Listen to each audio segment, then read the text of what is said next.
Okay, hello. I'm sorry. 15 minutes late, but had to something unexpected. Had to take somebody home from work and stuff. So and it took a while because they live a long way. So just got back and everything and settled. And, so sorry, y'all. So anyway, get started in a few minutes. I had some things to. So a few art stories. I had more than this, but I'll probably show them later on. So you just gotta wait on this YouTube to catch up. So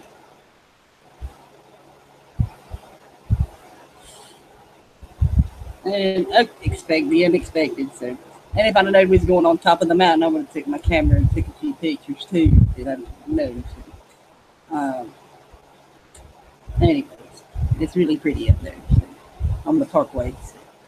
And saw some cool graffiti too. So I was like, damn it, figures. I don't have my camera. So it was a cool octopus.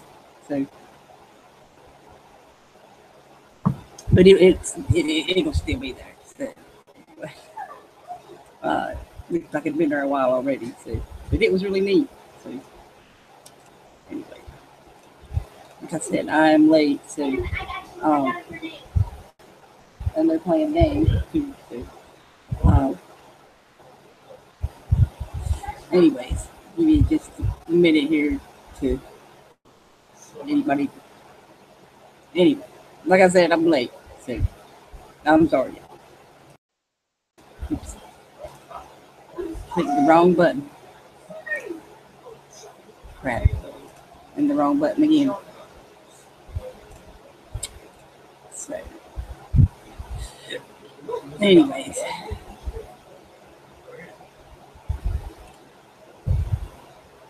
okay.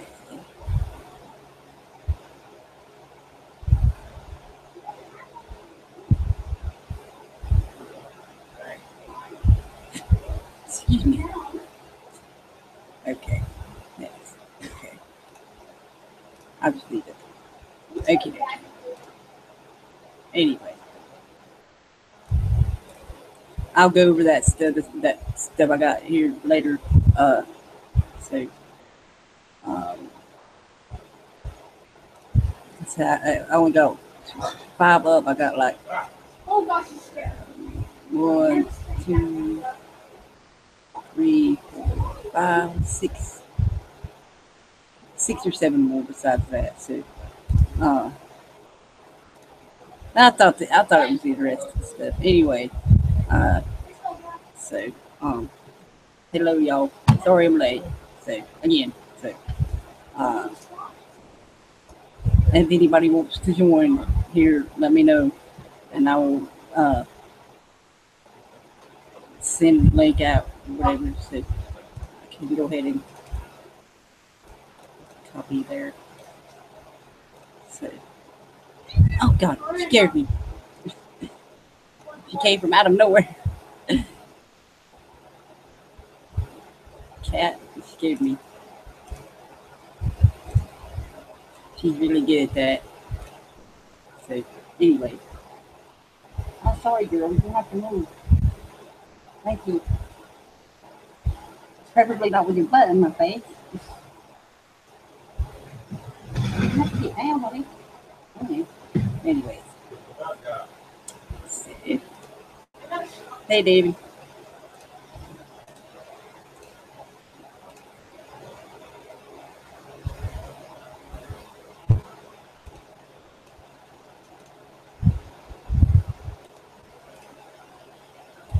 So, yeah, I got like I said, I'm running late, so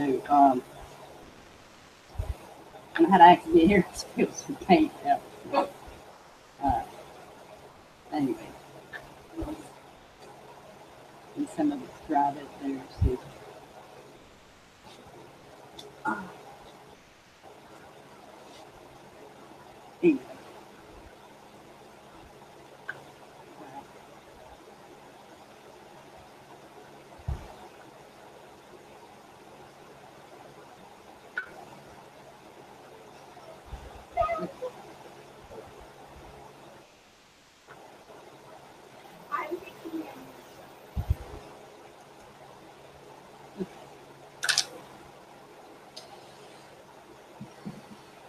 glue all over my fingers. Yay. Give me just a minute there. So, uh, uh,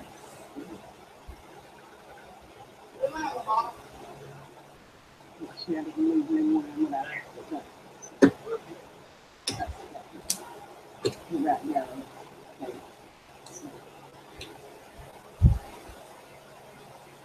I lost all my yellow.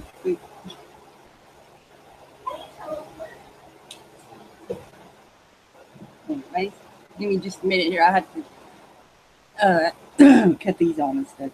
Like I said, I'm behind. So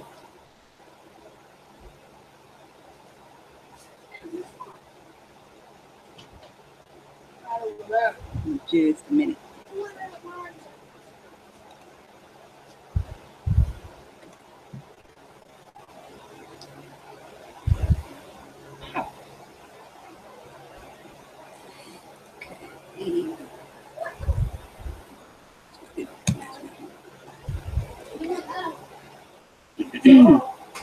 Okay. If anybody else wants to join, just let me know there. So,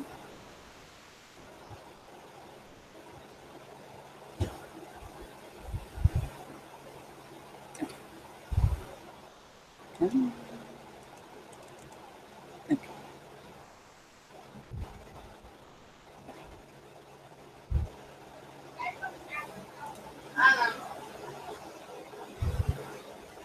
Okay. Give me some of that part. There that went. Okay. Depending on Google, and they're telling me.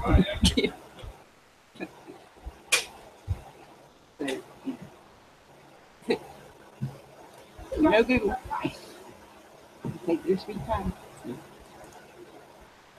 And I get some more stuff out here.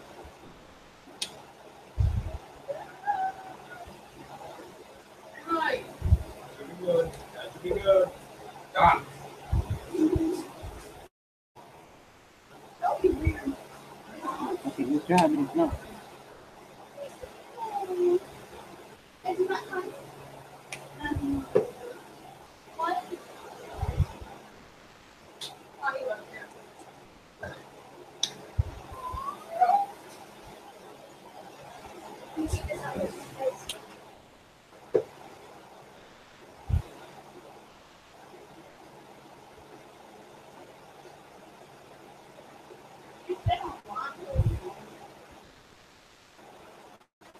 Like I said, I'm behind here, y'all. I'm sorry.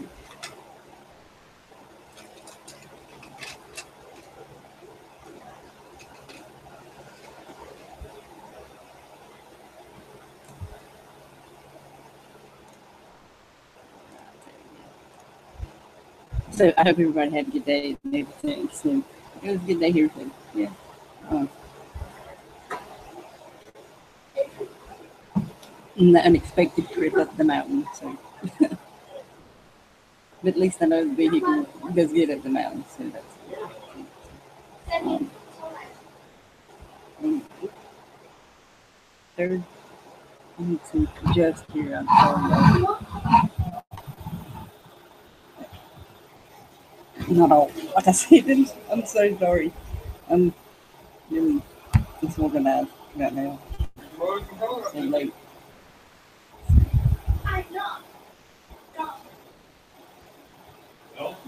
Okay.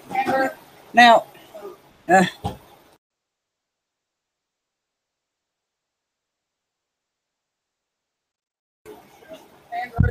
you're not William Shatner. She said, I'm not. No. Tell me that's not right. Hey, Foxy. Sorry, I moved my camera there. Okay. Okay. Okie dokie. Like I said, anybody wants to join, let me know there so I can see the you. Good today.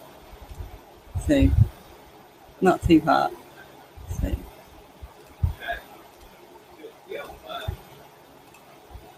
yes.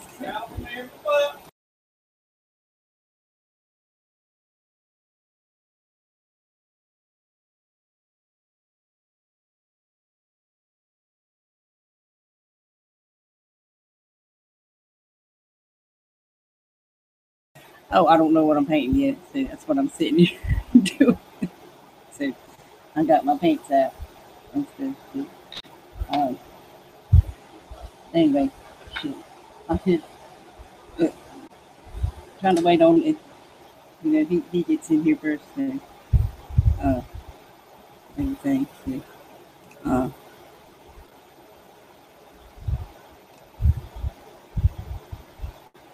anyway.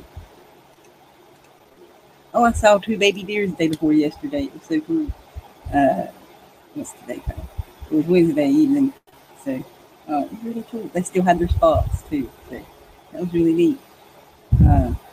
Like I'm sure Mom was watching them from the woods. So, they were crossing the little field in front of my house. It wasn't that. It was like as wide across as my living room here. But it was really cool. So,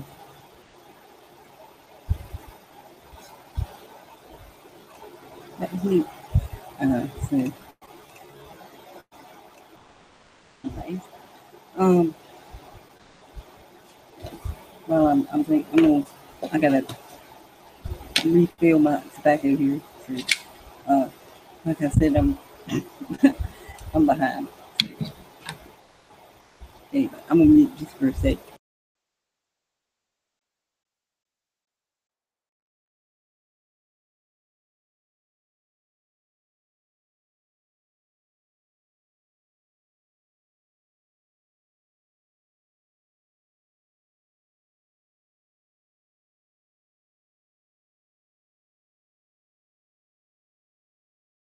Okay. Oh man, that sucks. Not good weather there. It's been cloudy, so I guess that's why it ain't been so hot here today. Thought it was gonna rain at one point, but it never did. So, dang, it's sitting on my hair.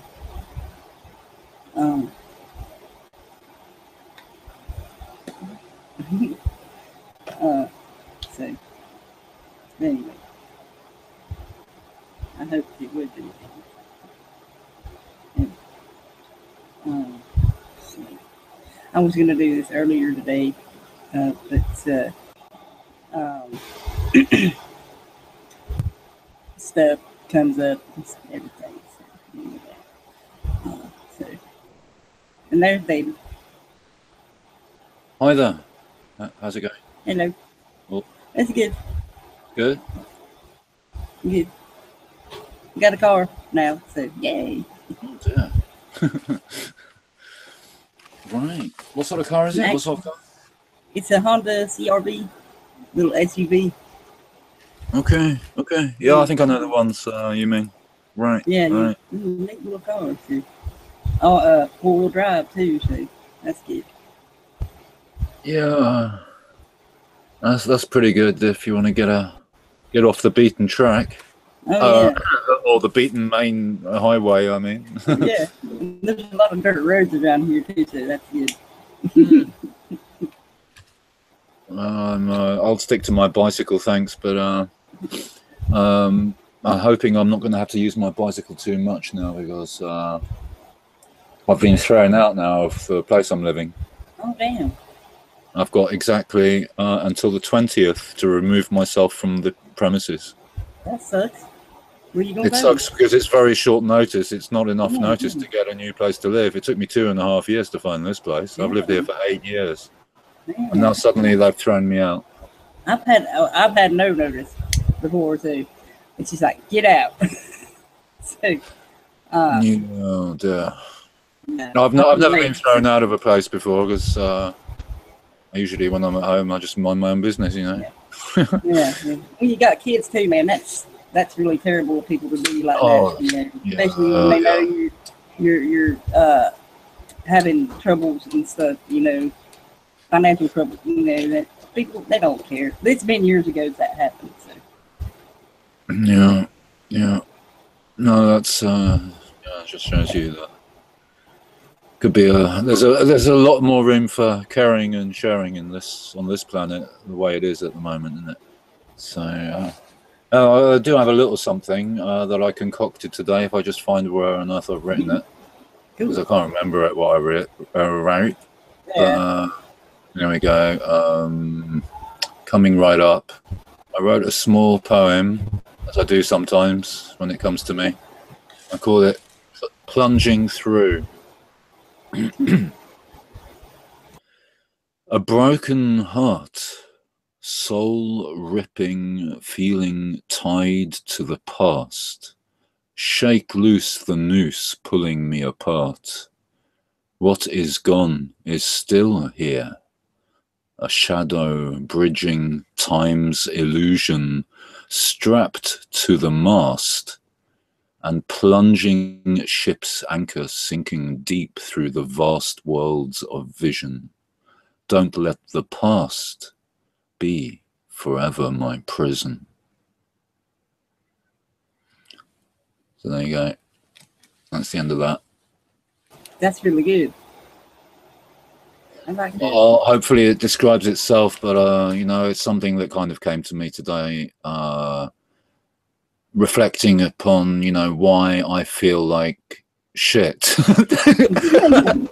And one of the reasons I often feel like shit, more often than not, is that it's things haunting me from the past. Right. Yeah.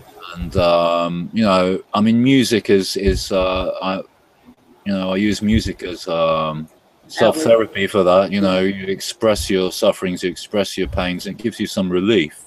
Yeah. It certainly beats Big Pharma, and I made a terrible mistake recently. I ended up doing something that I usually would oppose to doing, but I got so down that I ended up doing what a lot of people seem to do these days, and popping loads of pills, and then swigging down tons of beer on top of those pills. Oh God. Yeah, and it's really now that I don't, of course, I'm not going to take any more of these bloody awful things. I was just so depressed. I was almost, you know, not suicidal, but, you know, feeling like along those lines, although it's not something I would do. And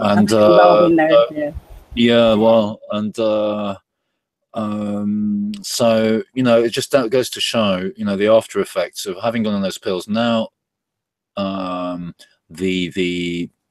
reasons I went to, and did all that nonsense in the first place, I only did it about 3 times, and now they're at least as bad as they were when they started, but in fact worse.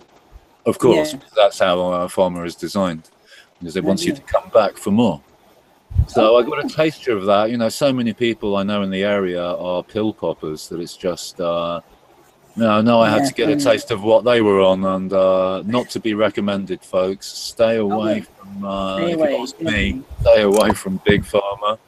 Stay away from that.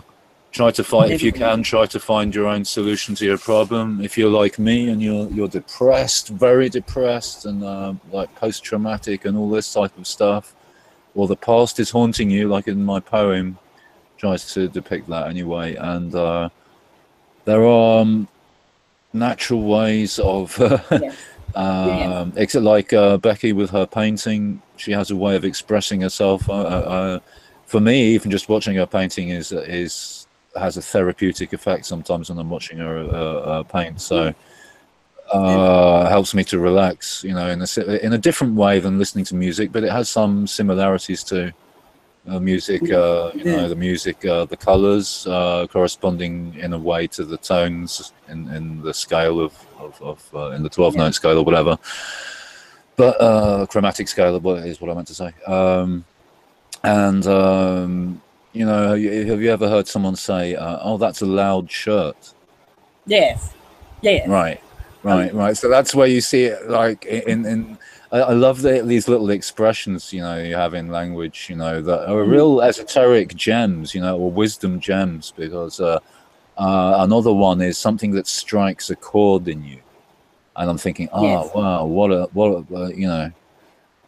There's another one, you know, and that's what I'm talking about. It's a chord that is struck in me, which is disturbs me, which is my past, and then which is preventing me from functioning fully in the present. And not always, but a lot of the time it's a disturbance, a strong disturbance. And I'm just hoping that somebody out there, first and foremost, I'm not here to moan and groan about my own situation. It's so that other people who may recognize something similar in what I'm describing, and then hopefully they won't feel as alone with what they have, because psychiatry and big pharma, they don't help you to fix the cause of your ailment.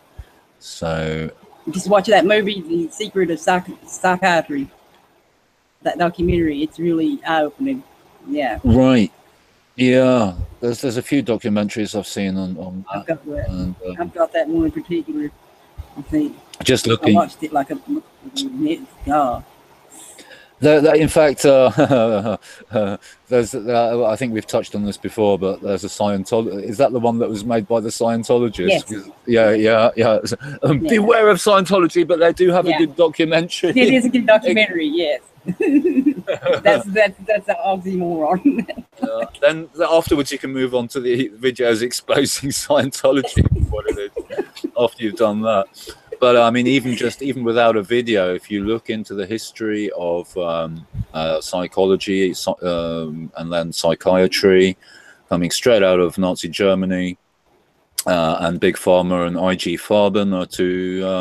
Now, IG Farben is a company that is worth researching, and also you have. People like Josef Mengeles, trauma-based mind control. He was one of those who were exported with Project Paperclip, I think, when they exported after the Nuremberg trials, exported. There are different numbers, but I've come across at least 30,000 often. So scientists, Nazi scientists, to the Americas and Canada, and probably elsewhere in South America as well. But I know less about that part. But yeah, no, it's, and then you look at, what they've tried to pass off as therapy or a cure is either hammering an ice pick through your front temporal lobe. That's one of them, as in Dr. Freeman's ice pick lobotomy. Frightening how long they were allowed to continue that practice. It is. That's crazy. It's funny how they call it a practice, because what are you practicing there? You're warming up for something. Yeah, I know, really. What the hell? And then even today, we still have so-called electroconvulsive therapy, electroshock, still being used here in Norway. Basically, what it is, it's just torturing you into submission. That's what it is. That's all it is. And then you get these guys. They put out a lady or a guy who's gone through the so-called treatment. They put out an article here and there or a little video once in a while. Yeah. Saying, and you see the guy or lady interviewed saying, "Yes, I feel so much better now." Yeah.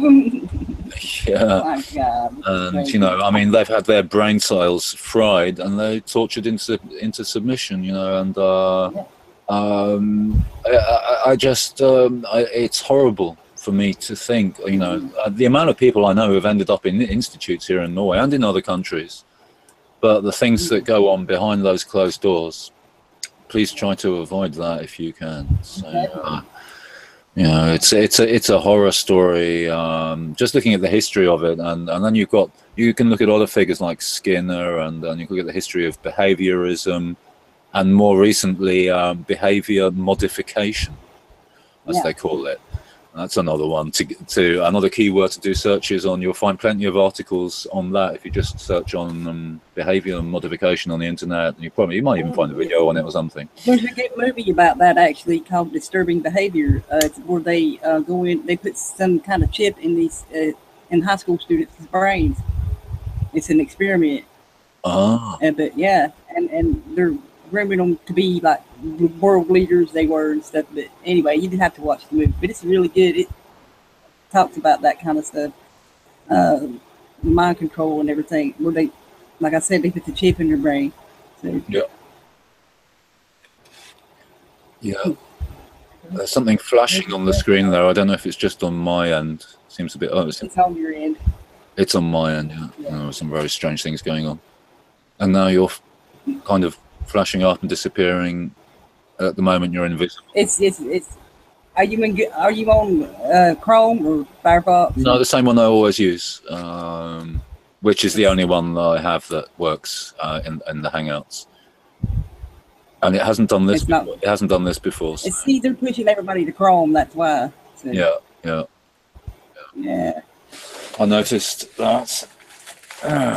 Yeah, and I've been recently watching again this documentary series, which is brilliant, and plenty of watching.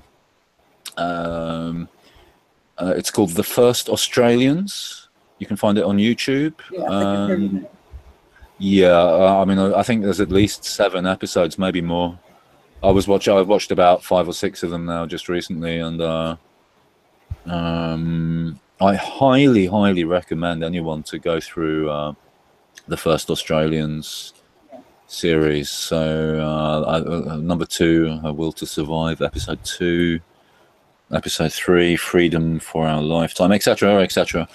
Just to for those who out there who want to deepen their understanding of how we are controlled, don't miss that series, and also the methods used on the original Australians are strikingly similar to methods used in the Americas and in other places. So this colonialism and usurping of the lands, raping and pillaging, killing off the already existing populations, and taking it for themselves, and then they put the face of the Queen on it, you know.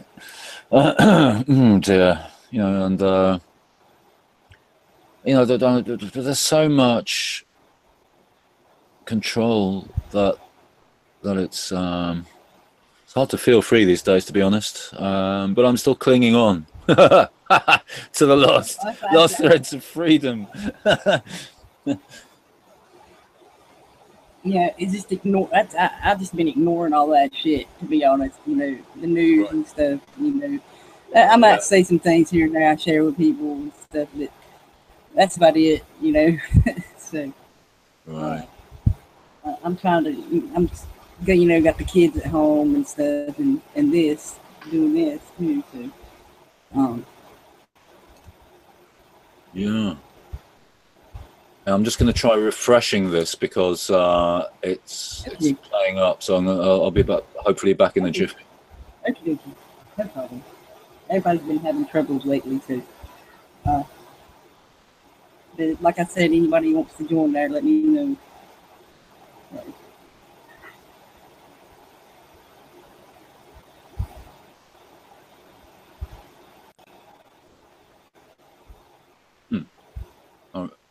I refreshed it and it's still doing the same thing. How about that? Lovely, charming. Of course. Now I've been doing stuff on my my backup channel. This is my backup channel, of course, but I have a backup to my backup, and I've been doing stuff off and on it for about a week. Just short things and stuff.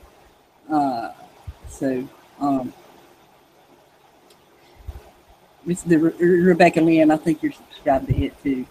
But yeah, I might be popping in there every now and then, expectedly. So. Well, I mean, I don't know if I'll ever. I've got like 2 weeks on me. I don't know if I'm going to be living in a place or more likely in the woods or where I'm going to be. So, so I just thought, I had the chance to pop in now. It's a shame it's playing up because I want to see what you're painting there, and it's like it flashes up like 2 frames or just 1 frame, and then you're gone again. So it's a bit strange. That's Google for you. So I wish I could see what you're painting. Is it might inspire me to say something. So, looks like I might have to install that blasted chrome thingo after all. And I mean, crikey. Yeah, it's like they're pushing everybody to that shit. Yeah.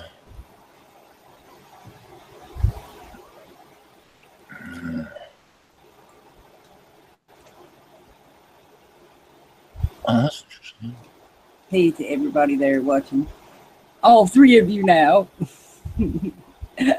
Anyway, it's Friday night, so you know, people be popping in and out, I reckon.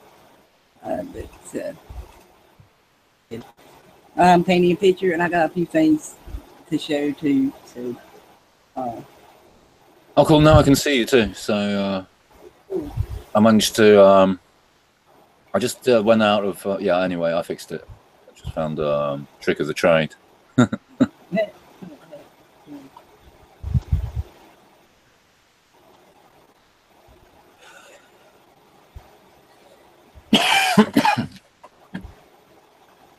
So yeah, they decided to throw me out after I blew my lid a couple of times, but I had very good reasons to blow my lid. yeah. So they obviously couldn't take that, so they put a letter in my. I've got the letter here. Short letter. Actually, I've got several, but to me,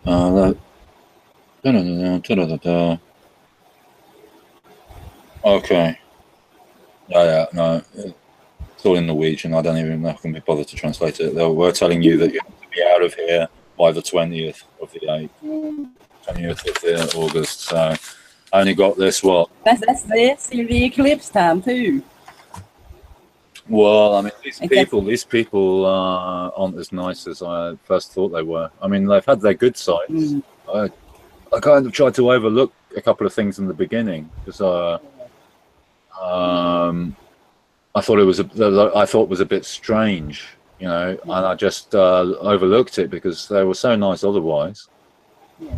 And well, up to a point, and then you realise that, oh dear, you know, it's not. Life isn't always a kettle of roses. Yeah, no. I mean, when I first moved here, I was getting terrible, life-threatening electric shocks in the shower, and then it got worse and worse until I got so electrocuted that I was having trouble getting out of the shower. So I was just, you could see the sparks jumping around all over the place. You know, it was just crazy. And I tried reaching out. You know, I tried getting out, but I couldn't move because I was getting electrocuted. And then eventually managed to reach out to the tap, but that was a bit of a job while I was getting full electrification or whatever. So, but I did manage to get out of there, but it was heavy. You know, it could have killed me. So, and I mentioned this to because you know whoever put the fuse box in this place needs a kick in the head because they put it like a meter away from the toilet. Oh my God! What the hell? That's retarded. Yeah. So imagine you're sitting. You want to sit on a toilet seat, as people often do. Oh yeah. And to the right of mine, you know, I'm sitting and my head is, if I want to sit on that loo seat, my head is a few centimeters away from the fuse box. Damn. Yeah, which is metal as well. So you get a big splash. You're going to get a big electric shock. No wonder he's getting electrocuted in the damn shower. My God. Yeah, I mean, they've put the wiring too close to the water and it's crossed over at some point. But anyway, so when the point was that when I mentioned this to the people who've now thrown me out, they just looked at me blankly and said nothing. I thought Yeah. I Oh thought, my God. I just almost got electrocuted to death in your shower, and all you can do is look at me blankly, I'm thinking. So I thought, okay, yeah, okay, it's great. It's good that someone's reacting. Thanks for reacting on my behalf there, because that was, that's what they should have been saying or something, like, oh, damn, or something. Yeah. There's no reaction. They just looked at me, and they looked at me blankly. I almost thinking afterwards, after all the shit I'd been through before I moved here as well, being targeted and all this followed everywhere and all this rubbish. I thought, oh God, start getting slightly paranoid. Maybe it was set up to try and kill me, and then they were amazed I was still alive, But I thought, no way. I don't think so. Even though these are Red Cross people, but the whole family is Red Cross, in fact. Yeah, and they've got the Red Cross indoctrination as well. I can just tell. You can tell from tidbits here and there that pop out of their mouths. But yeah, so that was something I kind of just went past that one. I thought, not going to make anything big out of it, but I just thought it was very strange that it was like a cold, reactionless stare from both of them, actually. The one guy, he passed away a couple of years ago now, but anyway, so, and then it's been all the other stuff that's been going on, which I won't go into now because I probably said that before, but you've heard it all before anyway. But and now, on top of everything, I'm thrown out. So I'm feeling pretty stressed. In fact, I've been so stressed that my blood pressure has gotten so high. I started bleeding out of my spots. Oh God. Where you get your acne, you might squeeze a spot and you might have a small scab there. Even without doing anything, suddenly blood starts leaking out. Because my blood pressure and the stress. I'm more relaxed now because it's nice to hang out with you. Something work out. Got my therapy now. I've got my painting therapy. Me too. No. Yeah. It's good. It's good. I like it. Loving it.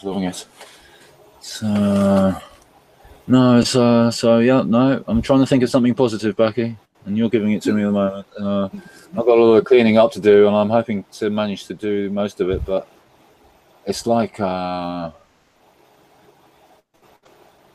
it's a lot of stuff to get rid of, and it's making it very difficult because I get my payout 2 days before.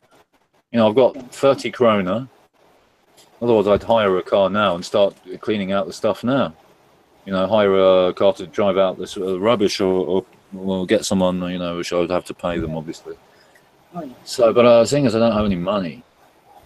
I'm not asking for anyone for any money. It's not the reason I'm mentioning it. But so in a way, luckily, my payout is on the 19th. I have to be out on the 20th, and my payout will hopefully come in on the 18th, which is not the next Friday, but the Friday afterwards.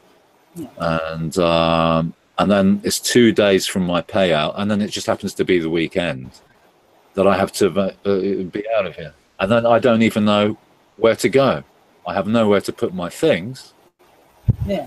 And I have no phone, etc. There's no phone I can borrow here because I don't want to have anything to do with them. They have a phone, but anyway, so it's a very difficult situation. So I'm desperately looking for a solution. But although I won't say there may be a solution, but I won't mention it because it might bring bad luck or something. So That's that work out there. we'll see. Yes. Got to stay positive. Well, yeah, I'm trying my best. I'm trying my best. I'm going to look at my last tobacco here. Got enough for one more sort of roll up here. And where else to have it but here in the hangout?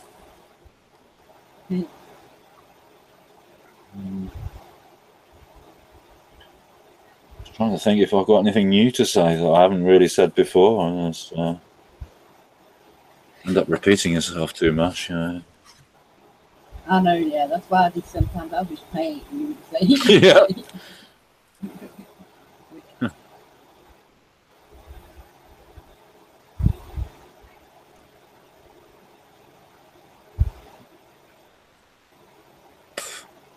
I tried playing a bit of guitar today.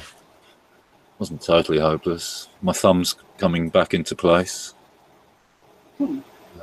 Busted thumb for a while, but now I think I can start playing the guitar again, which is good, because if I end up homeless, which is more likely than not in 2 weeks, then the guitar, it's going back to my old survival techniques. I was just traveling around with my guitar on foot. Yeah. It was on foot before. It was just me, the guitar. Hey, you gotta do what you gotta do sometimes, yeah. Yeah. Oh, I travelled all over, well, not all over Spain, but in mostly southern Spain, in Andalusia.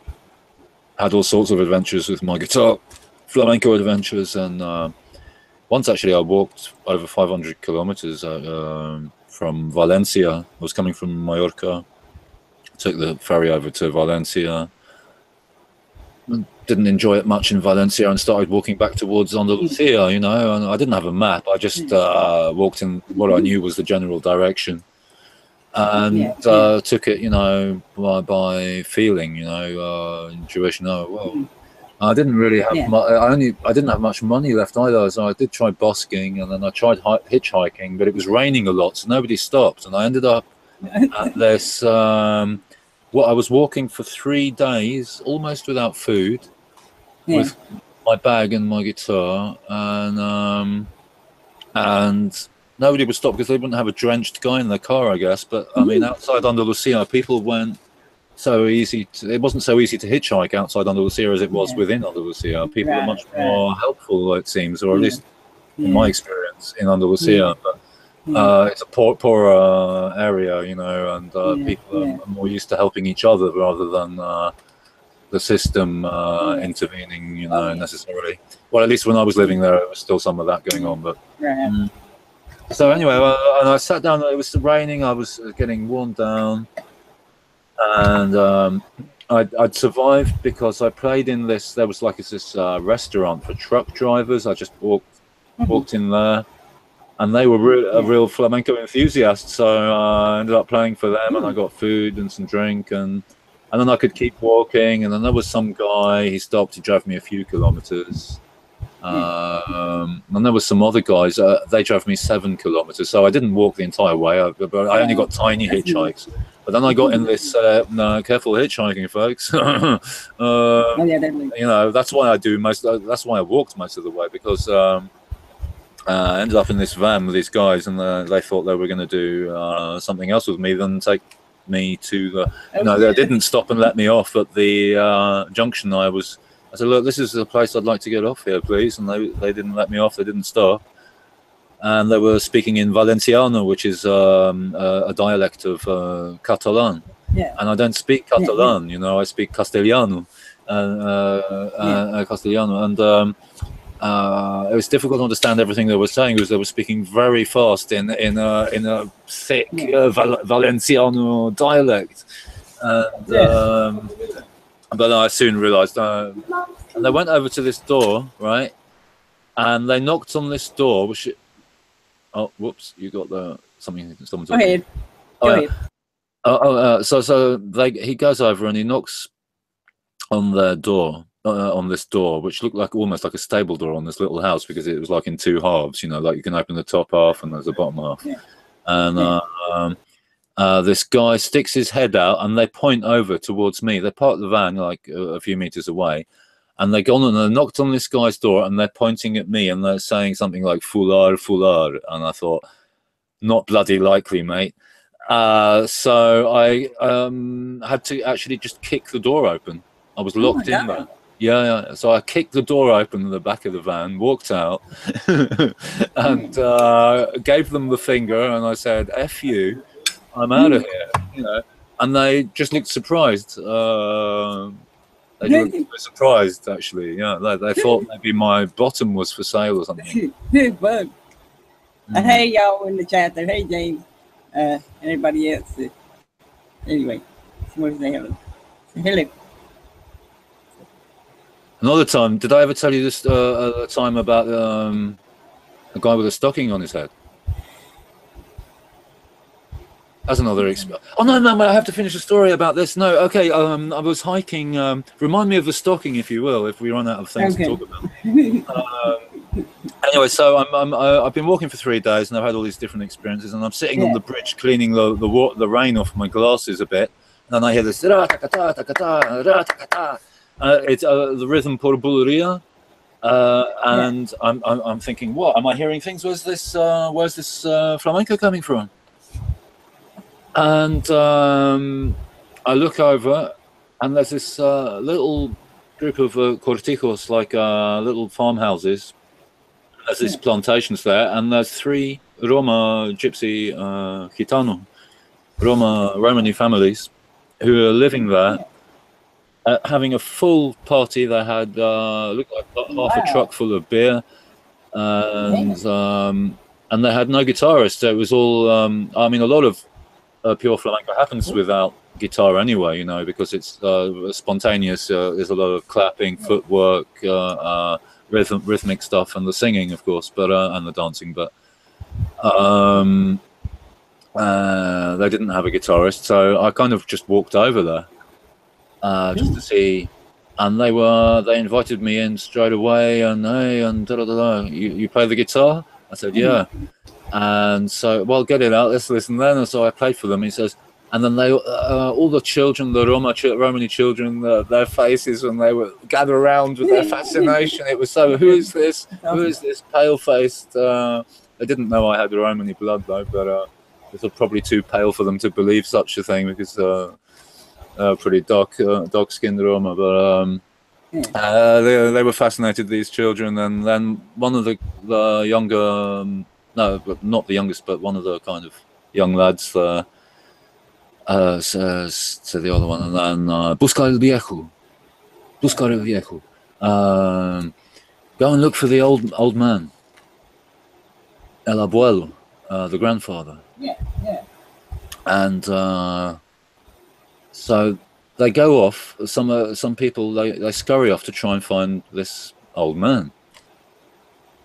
And because they heard me play a bit, and now suddenly they want this old man there. So there and they gave me a beer and something to eat, and kept playing this. And this elderly Romani man with a walking stick and a traditional hat came over. He sat down, very gracious, very special presence. He had a very special. Just him being there, just coming there, was like something very special, you know. You could tell from the excitement of when they rushed off to get him, you know. And he says, "Tu sabes tocar por alegría? Do you know how to play alegría, accompany alegrías?" And I said, "Yeah, a little bit." And he says, "Great. And do you know how to accompany seguiría?" I said, "Yeah, sure." So he sang the most incredible seguiría, which I accompanied. Is probably the best accompanying I've ever done. When I think about it, some of the best attempts I've ever done. It came together a moment. It was the most flamenco, the most flamenco moment in my life. That's the thing you never forget. There, And then he sung all the seguirías is very, very sad. It's all about, you know, suffering, death, and persecution, and sad things. Seguirías is to let out your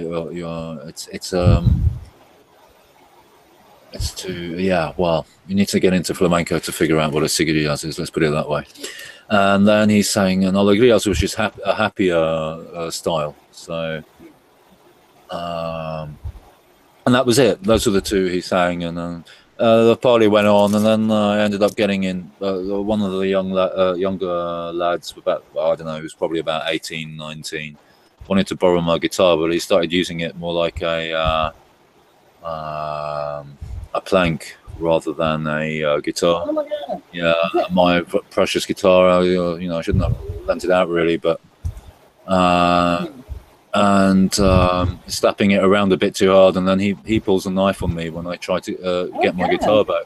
Yeah, so no, but I mean, I understand the Romany temperament, so I still managed. I went over to him. I still managed to get my guitar. Yeah. And he didn't stab me or anything because I kind of tackled the situation in a way that I felt worked at that moment. But then I took the guitar and I left straight away, obviously. Oh, definitely. Yeah. Damn. That sucks. Somebody ruins it like that, Yeah, but I mean, at least it was good while it lasted. And then there's another story which has nothing to do with this journey, but it was still from Andalusia when I was living almost 5 years in Andalusia. Yeah. And my mum rented this place in Fuengirola. And I'm on the third floor. We're on the third floor. I've got my own bedroom, and the windows are open. It's more or less full storm. The curtains are flapping in the wind. It's a Saturday night, and the lights off, and I've got my windows wide open because I like the breeze. Anyway, I was kind of half asleep in bed. I turn over in my bed, and imagine, the silhouette of a head coming up over the windowsill, which is the last thing you expect because you're in a block of flats, which is I'm on the third floor, but it's like 20 stories high or something, and the whole thing is on legs. So the last thing you're expecting is a head. Right, the silhouette of a head rising up over the windowsill, literally a couple of meters away from me. Because my bed was right next to the window. About a meter away. So I see this silhouette rising up. This is my camera. Yeah, this silhouette, right, and it's this head, and it comes over the windowsill. And then this person, he climbs in. Like I thought, am I seeing a shadow person? Because I wasn't sure if I was asleep or if I was awake, And then there's this guy standing next to my bed with a black stocking pulled over his head. Oh my God. And he's standing there, and I'm lying in the bed, and he's standing like right here. And I'm going, what do you want there? And I'm thinking, and he starts putting his hand in his pockets, right? He starts putting his hands in his pocket, looking for something. I thought, I don't know if I'm awake or if I'm asleep, mate. But I ain't taking any chances, so I flew on him and threw him around the room a bit because he was about to pull something on me. Yeah. So good job I was quick to respond, because it's not every day you get someone with a stocking on your head coming in through the window. Oh my God. Yeah, so I threw him around the room. I actually threw him up against the windowsill. It wasn't very big, so it was quite easy to lift him up, and then ran through the room with him, threw him into the desk, and I took him, threw him onto the floor, and I punched him around a bit. Sorry about the violence, folks, but when you've got a guy who's about to pull something on you with a stocking on his head, you're not going to take any chances, I tell you. Definitely not. I'm not going to be sitting there waiting for help from the so-called authorities. Be dead time I fucking got there. Anyway, so and I got hold of him. He wasn't making much resistance. So I managed to get hold of him because I thought, because I don't have my glasses on, we're in a dark room. I don't know what he might have in his hands. I had to be really careful. So I mean, he could already have had a knife in his hand. So I got really good hold on him, and I managed to get him out of my bedroom. And then my mum comes out of her bedroom and she sees me like trying to hold this guy with a stocking over his head, and you should have seen the expression on her face. I said, Mum, can you open the door for me? I want to chuck the rubbish. And she just nods like this, and then she goes over and opens the door. And I was so full of adrenaline, I kind of like just threw him out so he slid across the floor. And the last I remember seeing of him is that he's sitting on his butt on the floor after having slid across. And the only facial feature I could see through this black stocking was his eyebrows raised, like really surprised, because I think he didn't expect anyone to be in that room. That's why he was doing the cat burglary thing. right there. And how did he get up the first part? He turned this like a sports goal on its end, and then climbed up that to get up the first part, and then there were like bits you can hang on to and climb up the rest. But nevertheless, he was a good climber, but not a good fighter. So, but I don't think I hurt him too badly. And there you go. Hopefully not. Crazy. That's crazy. Mm. Oh, I had so many, literally so many experiences like this that well, not exactly like that, but you know, like crazy experiences in my life that it would make more than one book, or it would make one really fat book. You know, I even thought of doing like a really long video, you know, stories from my life or something, or blah blah blah. James says stockings are good to block the midges where he lives. The what? Little mosquito midges. They're like mosquito-like bugs. Is that the stalkers? Midges. They're bugs. Oh right. Yeah, but I didn't get the whole gist of it. Sorry, I couldn't catch. The stockings are good to block midges. Oh yeah, stockings. Oh right. I thought you said stalkers. Stalkers are good to block midges, and I'm thinking I'm trying to figure this one out, Becky. I'm now you. Wow, you know, I thought maybe I'm brain damaged now. I just that Are you one. sure you're smoking tobacco, David? No, it's just tobacco. The tobacco is stalking me, but nothing else. And it's midge free. So, yeah, midges. Those little, those tiny ones. Yeah. I haven't seen many of those. It's almost like they got. They're everywhere there in Scotland. Yeah, I got bitten really badly by midges in Wales. Man, I've got mosquito bites all over my arms and legs too. Look, they're bigger than midges, but man, oh my god! It's like they made a pattern on my arms and legs. I'm looking at them, like, oh my god! You could like write something. Yeah, no, it isn't fun. It isn't fun when you get stung a lot. What some Sami do anyway, because there are so many mosquitoes in Finnmarksvidda, the summertime obviously, none of the winter, but what they actually do is they have this thing where they sit out and allow themselves to be stuck everywhere by the mosquitoes. You sit basically virtually naked and allow yourself to be stung all over your body, because it provokes a bodily readjustment, and it readjusts itself to the poison. So whatever it is. So though I mean, I used to have this terrible reaction because I got grass pollen. There was a certain time of year, grass pollen allergy as well. I think it was because they were not only just stinging me, but also putting grass pollen or some other pollen in me at the same time, because I was getting like, one mosquito sting. I got a lump so big on my forehead I couldn't get my hat on.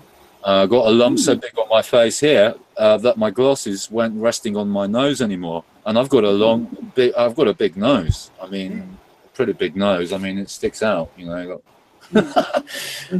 So I mean, it was, and then it left like this big donut marks on my legs. Which is like a purple bruise, and then it goes yellow and purple, and it looked like a jam tart, right? Really, or a jam donut gone wrong, you know. Like I was going to say, James there said you should write a book.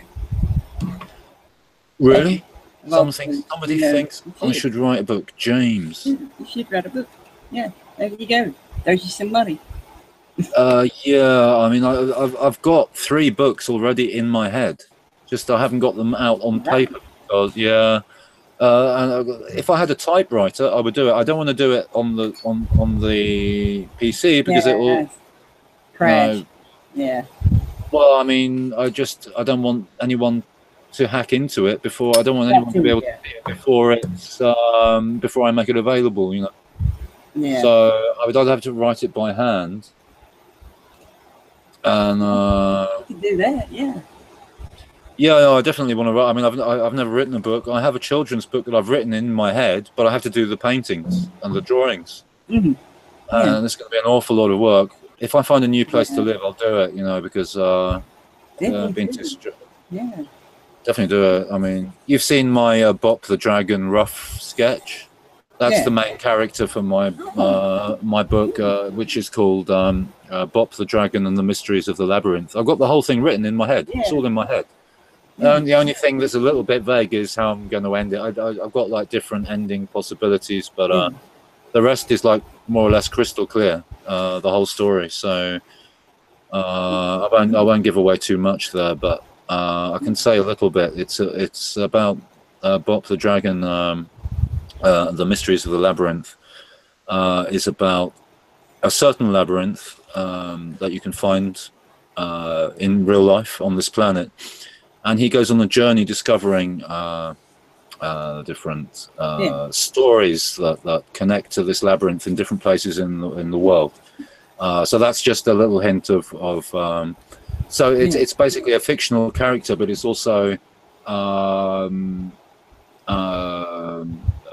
there are some real stories and some real research that goes into it, so that you get something of some historical value or something, you know, looking at things which are interesting, as in the sevenfold universal labyrinth, as they call it. I'm tempted to say more, but I mean, I can say a little bit more. Don't give everything away. I remember it. I mean, I've got a good memory. You know, even when I got hit in the head by a car, I still remember all this stuff. So That's good. I repeat it. If you repeat things a lot in your head, it strengthens the memory of it. So even if you have a head accident, I've had a lot of head accidents. So I must have repeated a lot. Otherwise, I wouldn't be functioning at all by now. You know, but no, I won't say too much more about the book. You're absolutely right.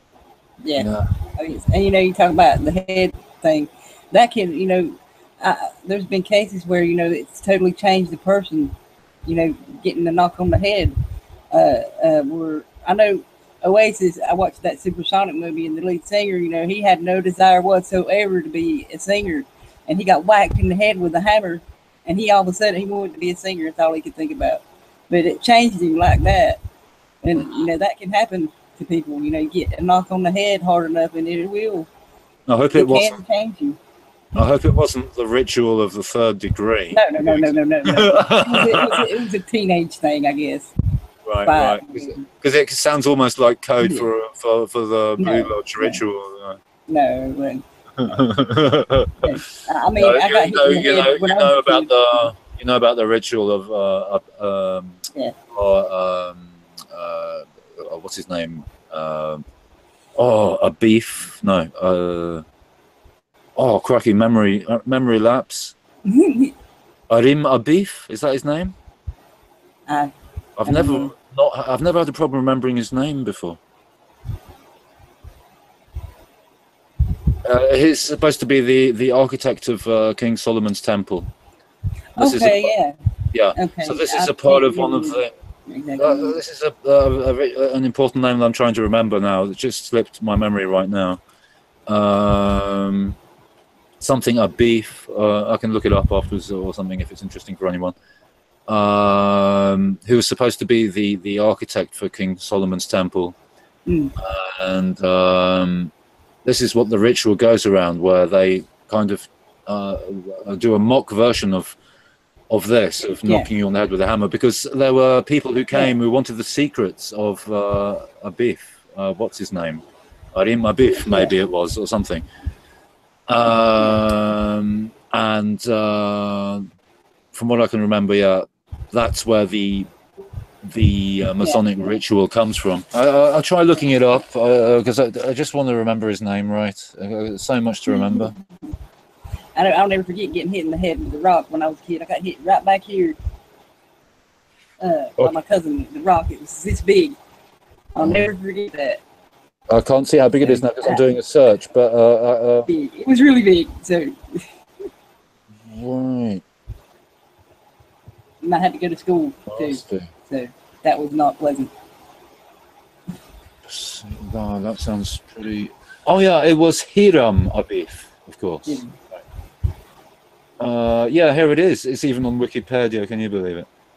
Hiram Abif, Hiram Abif, or the widow's son, of course, which is a code word, a Masonic code word as well that you'll hear repeated in many things. You'll also see it in the film The Man Who Would Be King.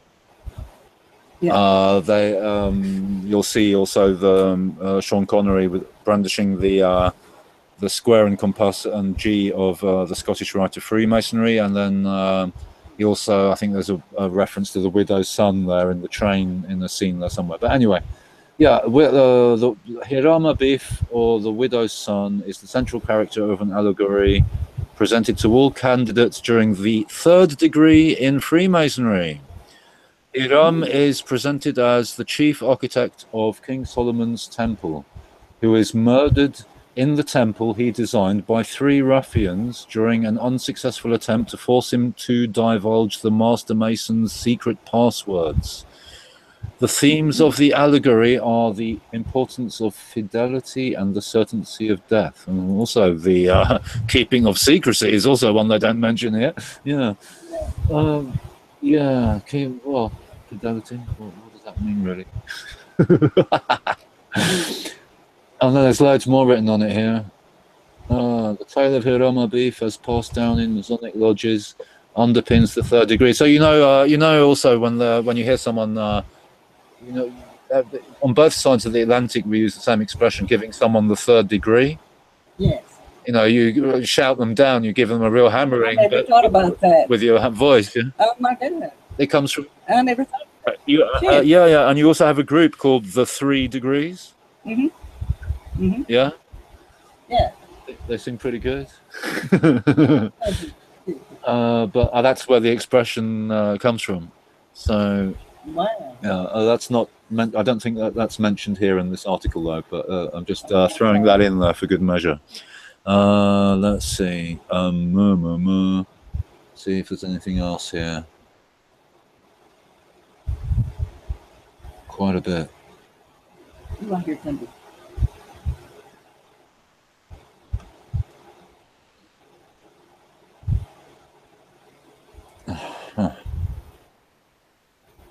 Well, okay. Anyway, so I mean, that's a start for those who want to know about how the world works. Look at Freemasonry. Good place to start, as any is here on my beef.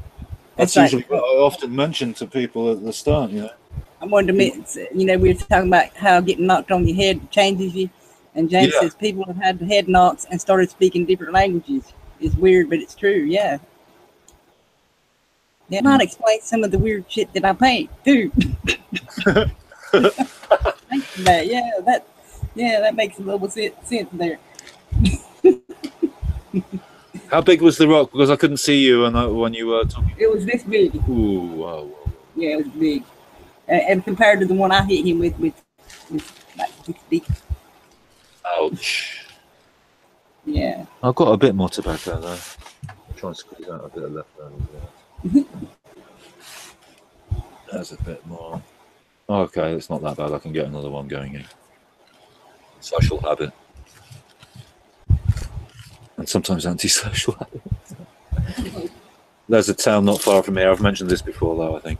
But it's one of the towns where they're trying to make it illegal to smoke outside. Yeah. That's the UN thing there. That's they're trying to do that worldwide. Yeah.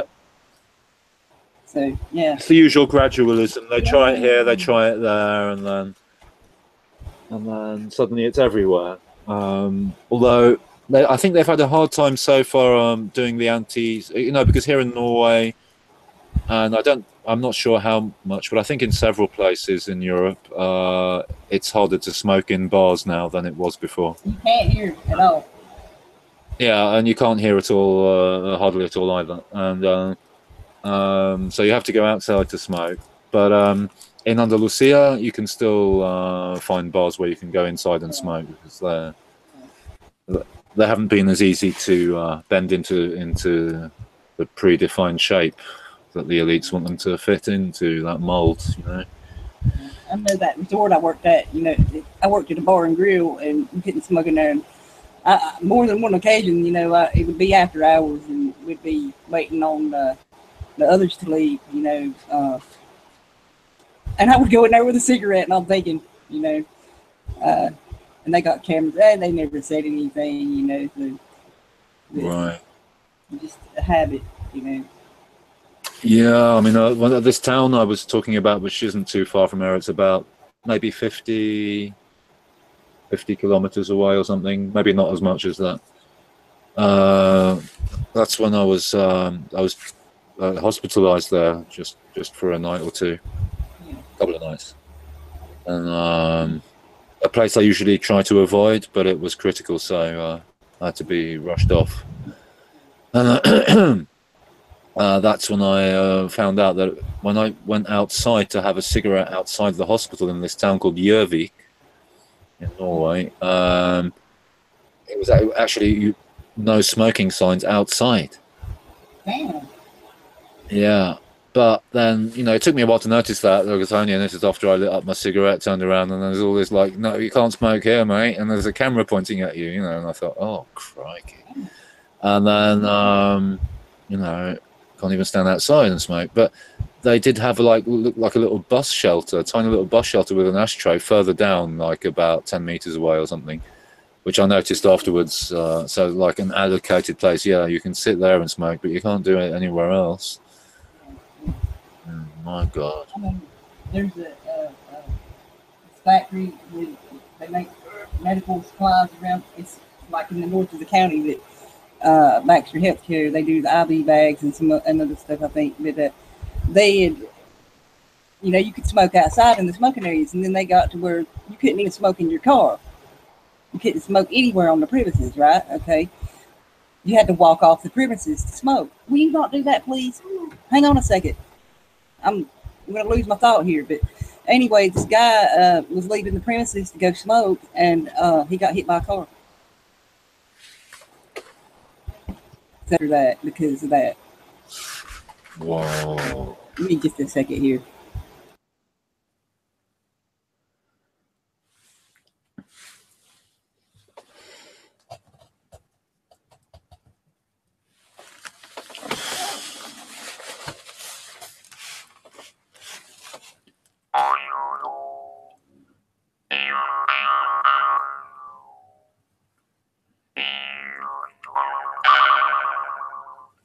Okay, sorry about the show. She wanted to know when I was going to go outside. I said, I hear thunder, so. We had a bit here today. It was a very intense downpour, but very short. It lasted a very short time. It was like the whole bathtub coming down on you. Yeah. All at once, you know. Instead of like having little holes in the bucket, they just emptied the whole tub. Whoosh. Yeah. Man.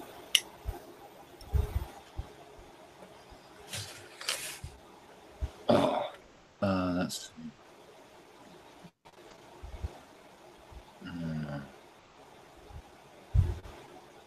Okay.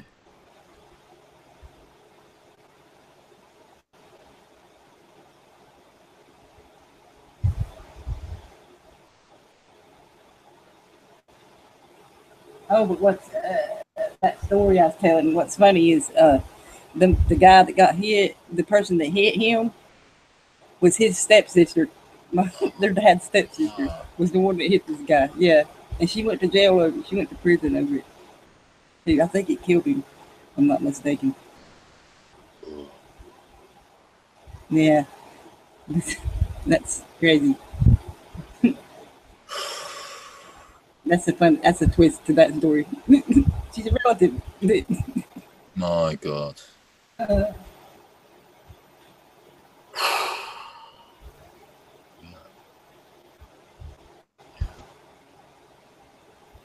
Anyway, I did have a few things to show here. I'm gonna go ahead and do.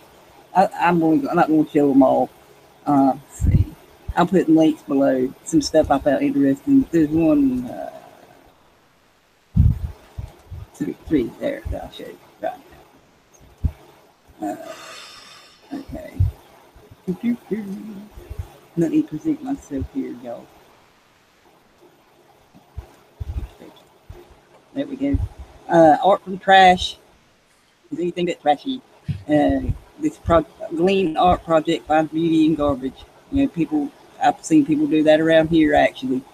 Yeah, I've been in a lot of places where people find useful bits and bobs in garbage. You know, it's in fact a lot of one place in Oslo called Hausmania. There's a guy I know there who makes some amazing stuff out of scrap metal he finds, but I mean he's really good with metal, you know, so he can weld and hammer and weld, and he's got his anvil and all the rest of it. So he makes these sculptures out of bits and bobs. So it reminded me of that, what you're showing me.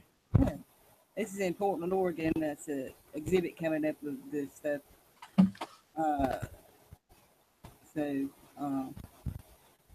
It's at Metro Transfer Station on Northwest 61st Avenue. You live in that area, I don't. That's the other side of the country here. Yeah. That stuff is really interesting. So it's a different I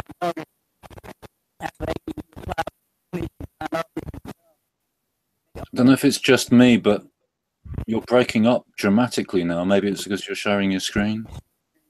I hope it's just on my end and not for everybody. In fact, I can't hear you at all now. Try saying something now. Hello. Yeah, I can hear you better now. It's crackling a bit low, but yeah, while you were sharing the screen, I couldn't hear you. I'll reload. I'll be right back. So. I was just wondering if it was just. Okay, you're gone. It might just have been on my end because I've had a dodgy connection there. Oh well. There you are, man. She's gone. Oh, yeah, she's back already. There you go. Okay, there we go. Yes. It does that every time I screen share stuff for some reason. I don't know why. Yeah, it takes a bit more. Takes a bit more bandwidth. I don't know. I'll just put the link in the chat there for it, so y'all can look at it. Yeah, the chat. I'm hopeless at following chats. I'll just read this stuff then. And this is, well, I think I've seen this on another show the other day, I think, about how they're selling, let's see, what museum was it? The Berkshire Museum in Boston, in Pittsfield, Boston. They're auctioning off 40 pieces of art, and it's triggering an ethics dispute because they were gifts to the museum, but they can't pay their bills, so they're auctioning them. So they're having a big debate over this now. It's sparked a lot of controversy. So anyway, yeah. And they're selling Norman Rockwell. It's one of some of the paintings they're selling. Albert Bierstadt, Alexander Calder, and Charles Wilson Peel. But it's the Rockwell oil paintings that's people are the most upset about. So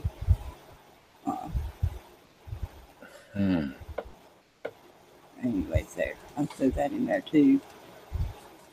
Like I said, I have other stuff I'll put below since it messes with me screen sharing. So and here's another one about it says, not a pretty picture. Modigliani exhibit closes amid claims of forgeries. In Genoa, however you say that, Italy. It recently closed 3 days ahead of schedule after suspicions arose that many of the paintings were likely forgeries. So the exhibit sponsor shuttered the exhibit on the evening of July 13th in order to assist in investigation of claims that 21 of the exhibit's 50 works on loan from private collectors in Europe and the U.S. and from museums in the U.S., Italy, France, and Belgium were fakes. Exhibit representatives said in a statement. They confiscated the contested works after Italian art critic Carlo Pepi filed a complaint with the Carabinieri headquarters for the protection of cultural heritage. The art police is what it says. They handle this kind of stuff about art and antiquities too. Right, you'll have to forgive me for a minute. There's some shooting going on outside here, so Okay, no problem. go and find out what's going on here. Okay. Just mute a bit. Sorry. Okay. But anyway, I thought that was interesting there. So if it would let me put this in the chat, sometimes y'all let you put stuff in the chat there. Yoo-hoo, where'd that come from? Yoo-hoo. Anyways, there they are there. And that sucks that I can't screen share because of that. So I had some other stuff that was really cool I wanted to share too. So I'll just put all that below. I'll go ahead and do that now. So one is it's about a visually exciting art show that's fragrant too, about floral displays, and one nature's serenity celebrated a new art show. Body art on display, tattoos and the stories behind them at the U.S. Open of Surfing. Okay, one about the Seattle Art Fair and art competition. I forget where this one was from. It might have been New York. Some kind of competition. And a art cruise stops to see masterpieces by Gaudi, Dali, Picasso, and others. And a master forger will share secrets on board too. So I thought that was interesting there. That's from the 30th of July. So a lot of these are kind of like a week old or so, but I thought it was interesting there. So, and a luxury, this is one I wanted to share too. A luxury watchmaker says it's a mistake to adapt to China's market, no matter how big the demand. Because it takes away from the artistry of the, how they make them and stuff. So, and 6 things art can teach you about brands and marketing that you won't learn in business school. How they, I don't like that. How they use the art to sell their things. So, and then the last one was art's power to disturb is also its gift. To put out a message. That's what I've been talking about a lot. So, art with the message there. So, anyways. Yeah, of course, art is used by. See you, Jamie. The art is used. Art and music and sculpture and painting and everything is used by those who deemed to control, because it's one of the most powerful, just think about the band is playing, the people leap up to dance. That's how powerful music is. It moves you inside, integral part of nature. It's a part of the, some people even say the universe is made of music, a metaphor, a good word for it, or what is the music? The mathematics put to music, put to melody. You know what I mean? There. But I mean, well, people say mathematics, and often I hear that they're trying to explain everything with mathematics, but I would just say personally, I would say that mathematics is an attempt to describe a natural phenomena, right? But it always falls short. Because if you can find mathematics in music, in painting, in dance, in anything you do, in sculpture, but you can't describe the soul of the person who's trying who makes that who's trying to express something from their soul, hopefully through that artwork, and then mathematics falls short.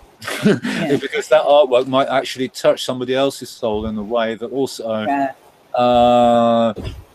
mathematics falls short of as well. So I mean, you know, somebody was trying to tell me that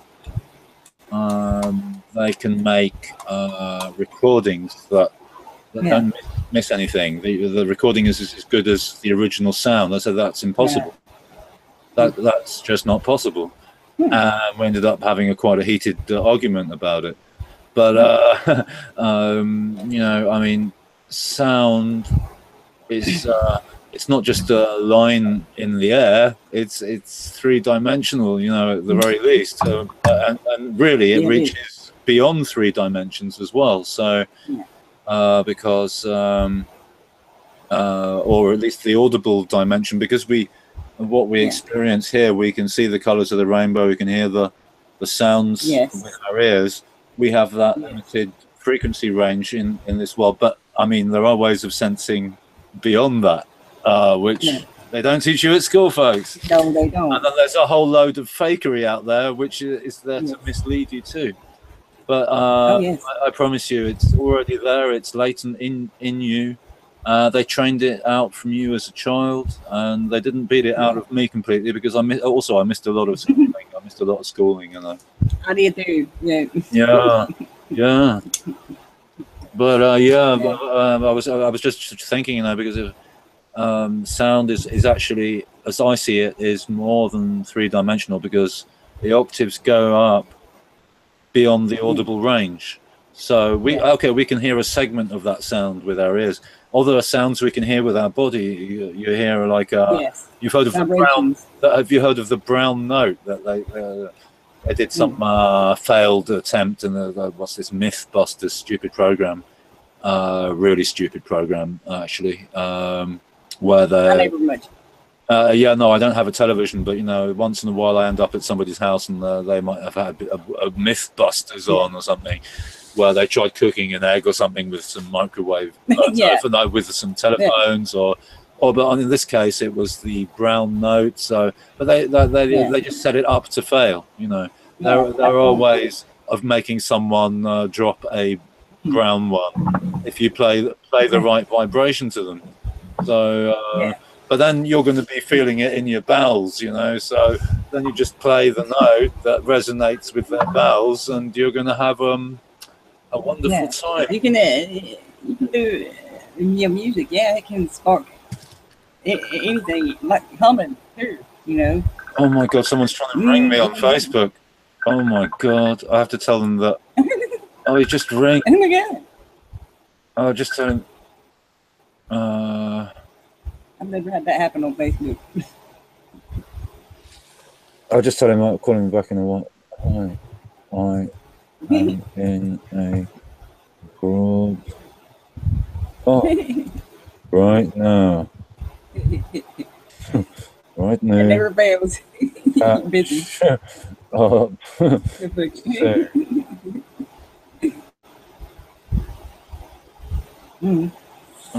Maybe I should send him the broadcast link.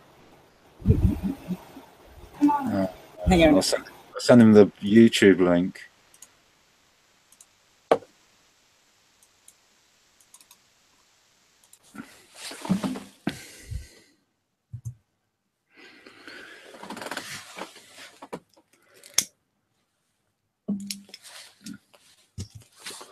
If I'm still in the broadcast, this is very quiet. Yeah, you're still there. Good. Okay. I'm sorry, I had to discuss something there real quick. Nothing to be sorry about, Becky. I was just I was looking at the wrong screen and I thought it went so quiet. So there's this really cool guy I met on the net.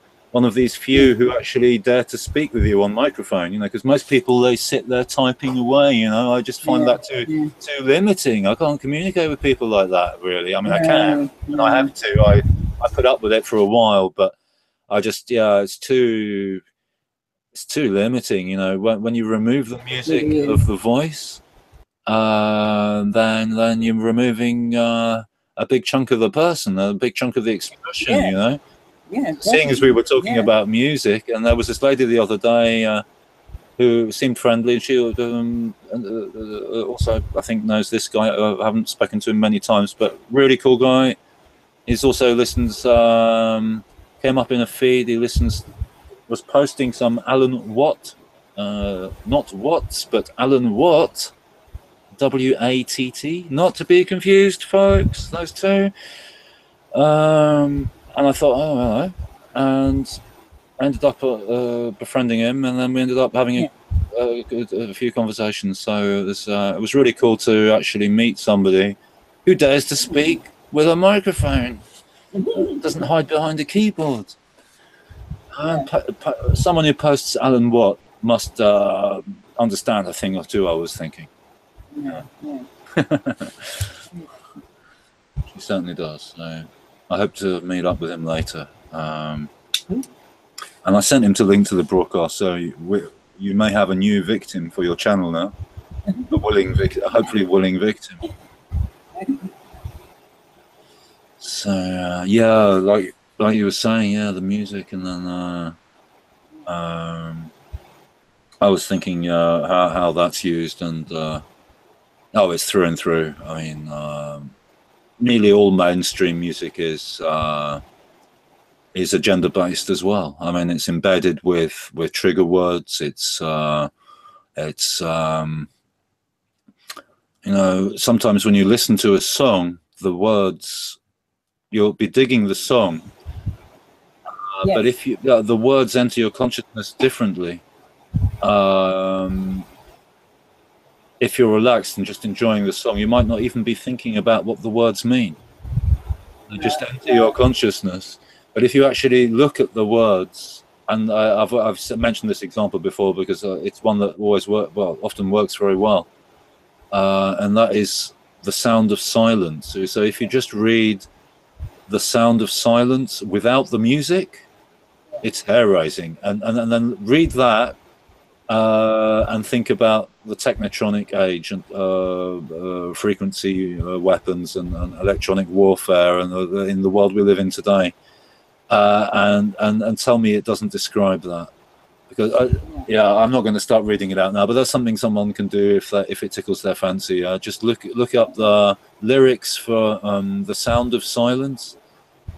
I call it the sound of sausage, really, but no, I mean the sound of silence, and just read it without the music, and almost every person I've suggested that to, as I think it was suggested to me, actually,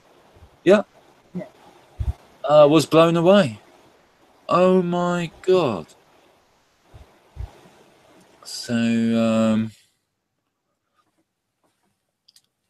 there you go.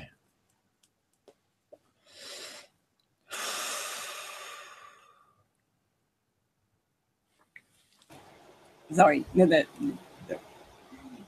Don't be sorry. Don't be sorry.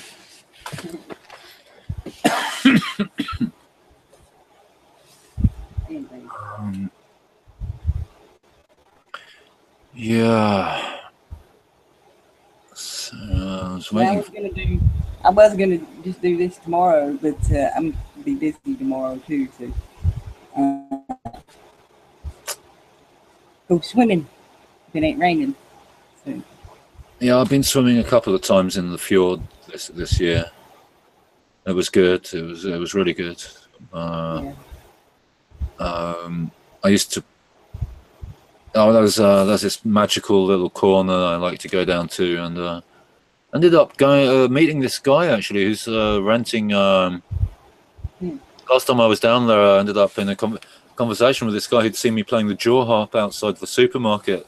And he says, "Aren't you that guy?" And he's walking his poodle dog, and he says, "You're the guy who was playing the jaw harp outside the supermarket." Yeah, that was me. I recognise you too.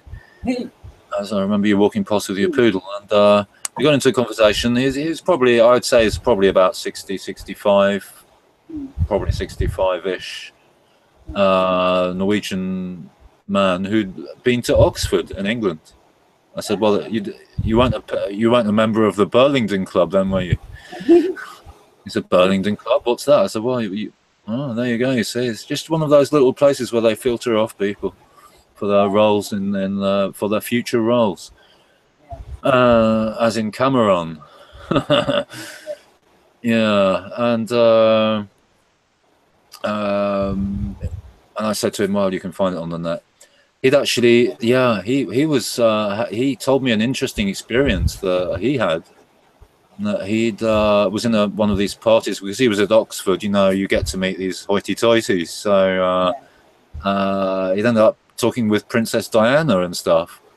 And apparently he'd gotten too close to her, and then suddenly the guards are pointing their weapons at him, and this guard comes up with a weapon, and then another one getting him down on the ground, and just because he was getting a little bit too close to Lady Di. Yeah. So, Blooming Henrys. That's crazy. Yeah. So yeah, I suppose when you're not a member of the club, you know, you have to be a member of the club, then you don't have to be treated in that way. You don't need that treatment.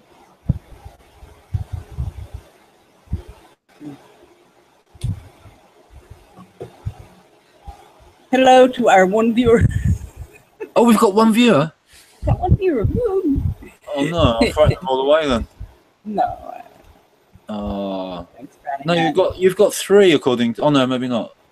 No, it says three for me. It's probably more than one, you know how they like to play. So yeah. They're trying to make you depressed. Yeah, that's what it is. Yeah. Is that like, oh no, it says one for me now after I refreshed it. Yeah, you're right. Only one victim. I wonder who it is. Shame it doesn't tell you who it is, isn't it? Oh no, it went up a bit, it went down a bit. I know she said she's been having issues with her internet and her browser too. So. Yeah.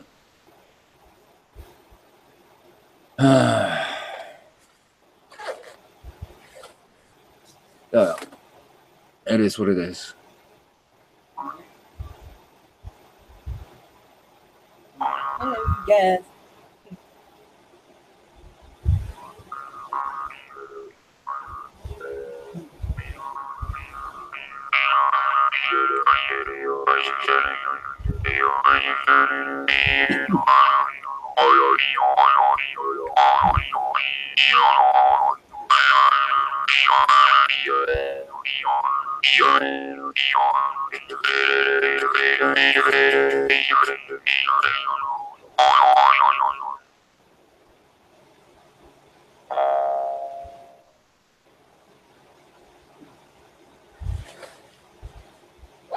Well, you might get some other. Didn't you get any other people to come into the wanting to come into your hangout? No. It's open. You know, it's not open. I can't put the link down there and stuff, but you know, anybody can join if they want to. I'll send it to them and stuff. So. Right. Yeah. Yeah, because if you put the link there, all the trolls turn up. Yeah, as soon as I put it there, if I did, it'd be boom. No. Yeah.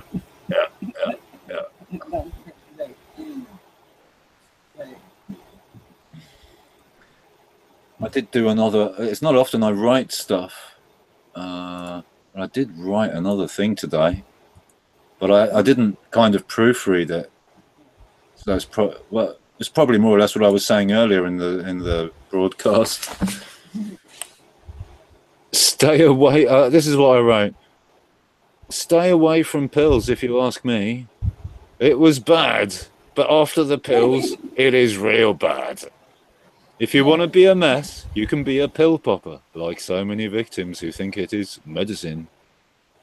Big Pharma, the global mafioso Nazi drug pusher, has operatives called psychiatrists that don't need to find you, as you go to them, having been trained like the salivating Pavlovian dog and clinging to the false doctrine diagnosis that never addresses the true cause of your ailment, to be forever a slave to the substance. Looking at the history of psychiatry, psychology, and behaviorism is a grotesque horror reality of torture and death, with forced frontal lobe lobotomies and electroshock torture, along with mind control, hypnosis, MK Ultra, and NLP. Your conditioning is almost complete and ready for the death chamber. In so many ways, we are controlled, sometimes in ways that are hard to detect. Turn off your television set to start a part of the deprogramming, then chuck your mobile. Just get rid of it. As with it, you're giving up your freedom, as your every movement and action is tracked and recorded as they study your moves in the chessboard they erected as we tumble in their maze.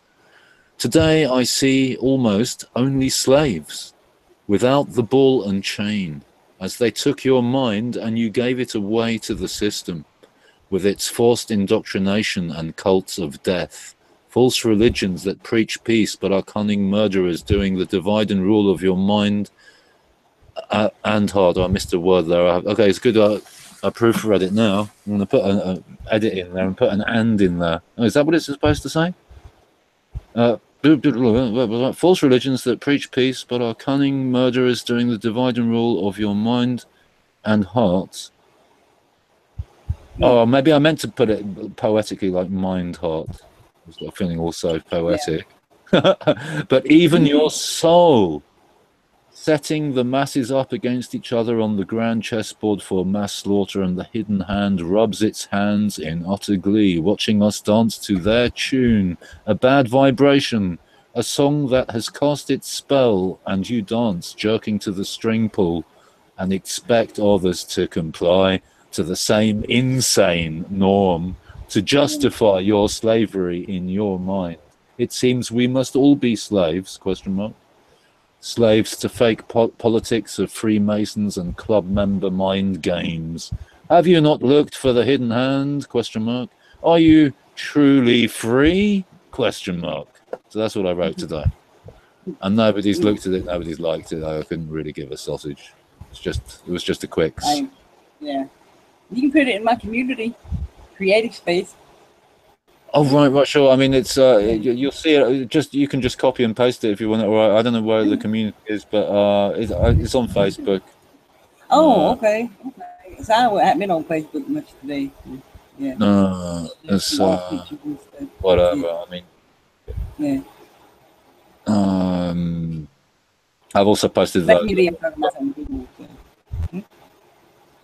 Posted that if you go to my ever feel like going to my profile, you can find the first Australians posted there, and I was just trying to think. It's ages ago. I mean, once in a while, I do write the odd bit or bob, but I just don't like using a keyboard much. So I should, if I want to write something, probably I should do it on pen and paper. But okay, no, I have to scroll miles to.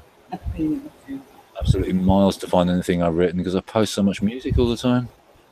I'm even posted Cambodian comedy in a language that I only know a few words in. So I'm watching like Cambodian comedy. I think it's fascinating. People probably think I'm nuts. I also listen sometimes to languages I don't understand on shortwave radio, like Tamil news or something, and then you realise that you're actually listening to Tamil sports news, and that's what. It took me a while to realise that. It was the fastest news reporting I've ever heard. It was just like 10 million miles an hour. Oh my God! Yeah, it really was amazing. I thought, I was trying to decipher it, I thought, what are they on about?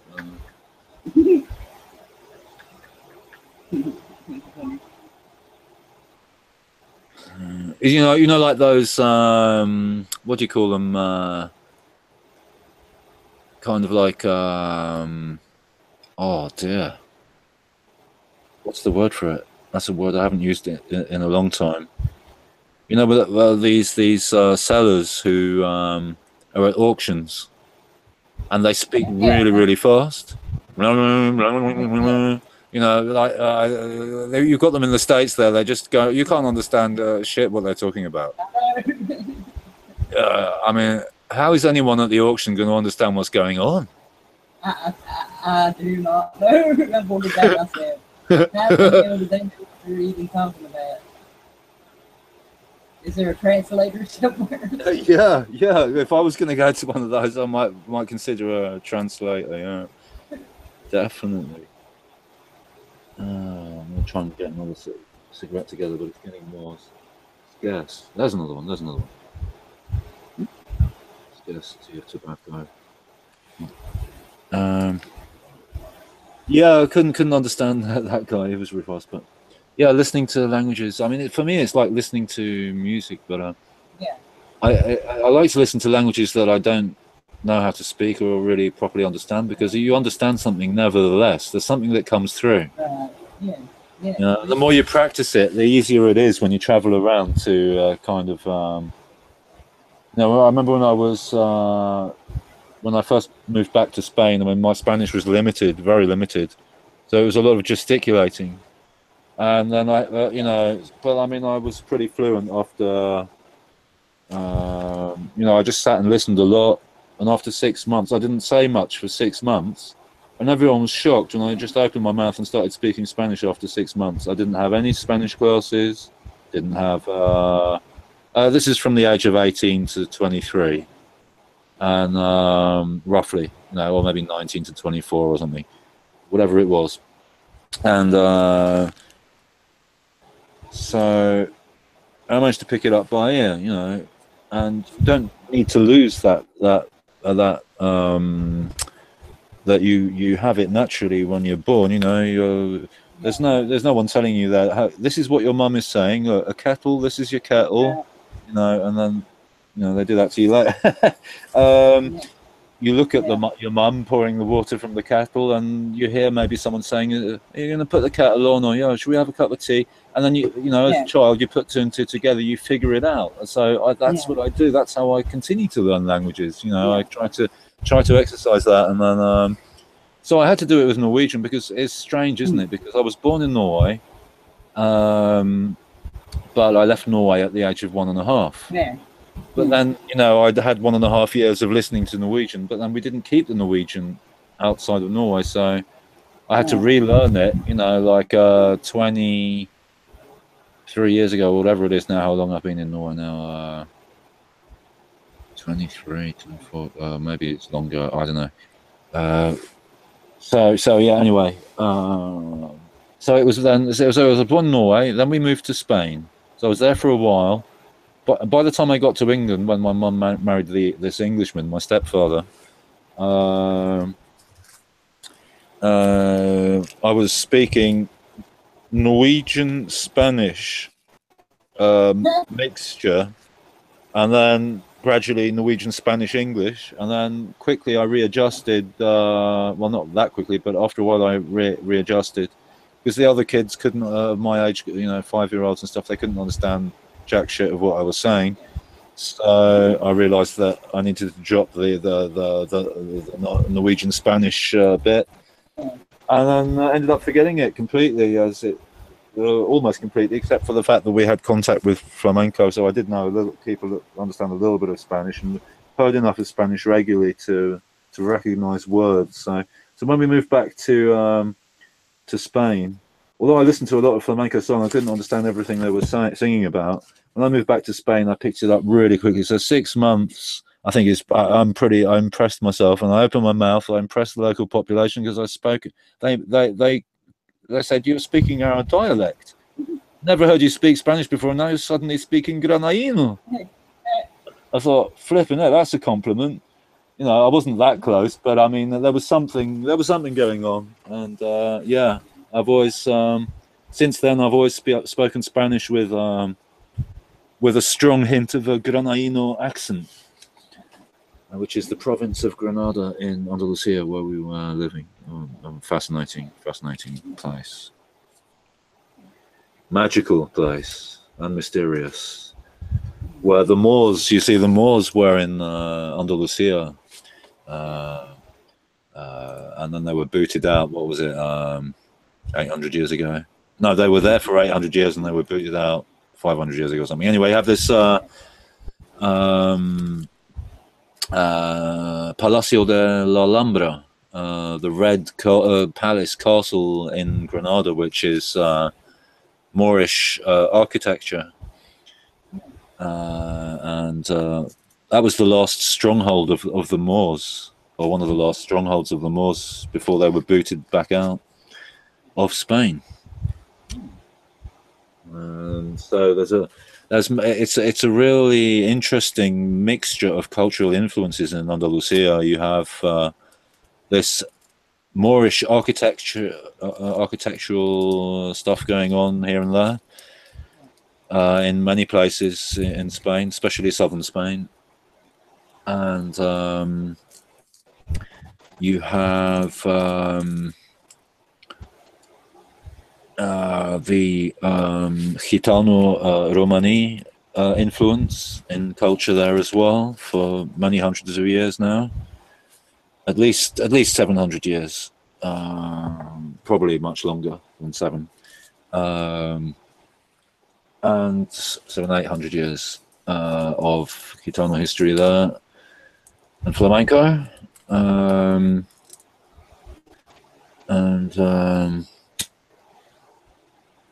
you have Sephardic Jewish influences in some ways.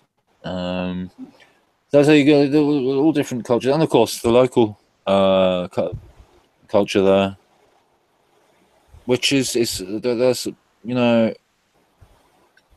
really wonderful, welcoming, warm people, really lovely people in Andalusia, in my opinion. I mean, I just find them so much more welcoming and hospitable is the word I'm looking for. Hospitable. Up here, it's not like that anymore. I mean, my grandfather was very hospitable to foreigners. He was one of the few people who liked to see foreigners, and he would invite them into the house if they turned up in Trondheim. I mean, this is further north in Norway. And he was looked at as an eccentric for doing that. I mean, I don't know.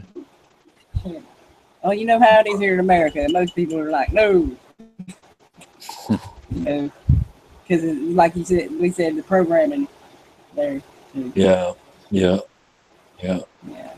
That's sad, really. Because you think there was a time where we all used to roam freely, and they trapped us here in these places where you have to have the passport to go here, and they're coming state to state passports here. I've heard, and money too is what keeps us from going anywhere too. Because like me, I have no money to go anywhere. I can't even. Like, it's just to go to take him to work and back. That's for now anyway. And so I'm hoping to get me a part-time job sometime soon. So. Right. Yeah. What a life, eh? Wow. Definitely.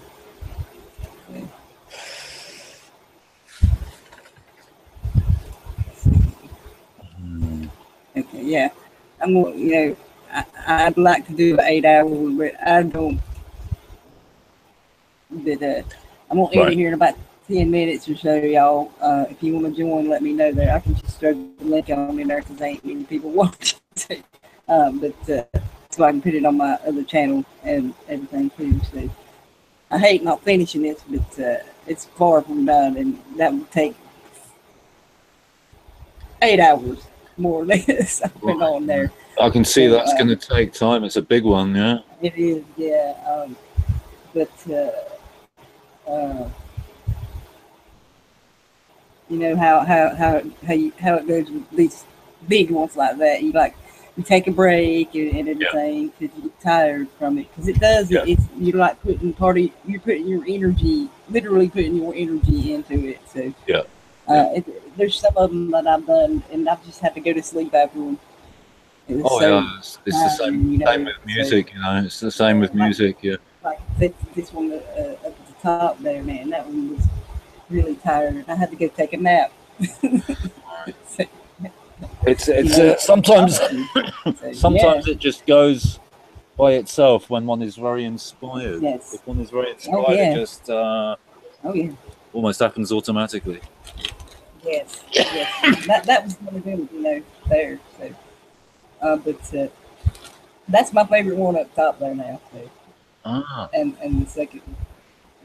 ah, I got others that are favorites too, but you know, that's the ones right now, type right, of thing. right. So, you know, I'd have to see it in better detail because I can't see it yeah. in I know detail it's here, but I can. hanging on the wall there.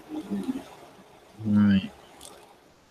I'm gonna do a vid, it'll be in the form of a show because it's easier for me to do it that way instead of recording and uploading. So I'm gonna do one soon of what I've done since the last one I've done of my art work. That's the title of my artwork, but I'm gonna do one of them here in the next week or so. Right. Anyway, I hate I couldn't screen share none of my articles I had. Damn it! I wanted to talk about some of that stuff, but oh well. It's all below there.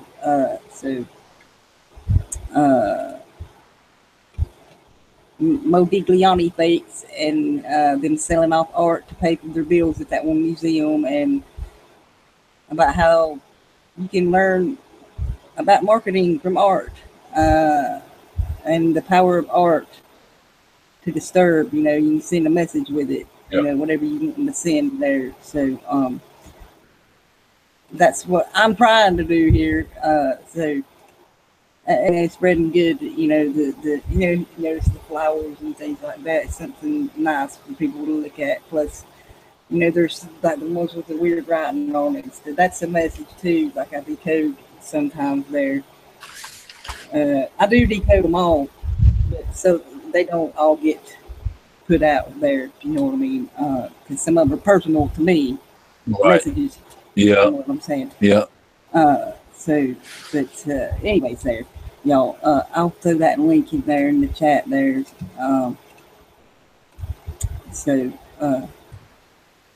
Y'all can join if you want there. So just give me a sec here. I don't know if Foxy can click that link in the chat box or not. So we'll see. If you can't, I will send it to you. So yeah, you're more than welcome to join. So, and this is going a few minutes here. So, you know, if you want to wait till after to join. So, but I'll be doing the show next Wednesday, the Into the Void again. And then I'm probably do this one on because I can't tomorrow. I'll be busy. So, but and then I'll do various little ones in between on my backup to my backup there, the Rebecca Lynn channel. So, and some of them I'll put on my Rebecca channel. This one will be there sometime this week. Because it's 2 hours long, it will take a long time to upload. So, but anyways, y'all, thanks for watching and stuff. So, much love to everybody, and remember, you know, to be creative and let what's in you flow out into something good and put out a message there, whatever your message is. See you later. Have a good night.